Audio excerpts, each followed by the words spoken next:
বোঝে। কেউ ভাবে ভাগ্য মানে সব আগেই লিখে রাখা, কেউ ভাবে ভাগ্য অদৃশ্য শক্তির খেলা। গীতা এখানে স্পষ্ট বলে, ভাগ্য আমাদের নিজেদের কর্মের ফল।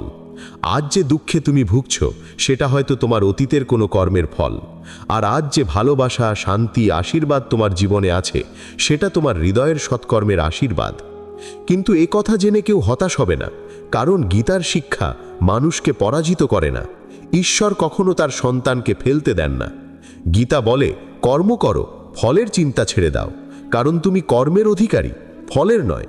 ফল ঈশ্বরের হাতে, আর সেই ফল সবসময়ই তোমার মঙ্গলেই হয়, যদিও তা বোঝা অনেক সময় কঠিন। জীবনের এমন অনেক সময় আসে যখন মনে হয় সব শেষ, মনে হয় দুনিয়া থেমে গেছে, মনে হয় কেন এত কষ্ট, কেন এত পরীক্ষা। কিন্তু গীতা বলে, পরীক্ষা না থাকলে শক্তি আসে কিভাবে? রাত না থাকলে ভোরের আলোর মূল্য বোঝা যায়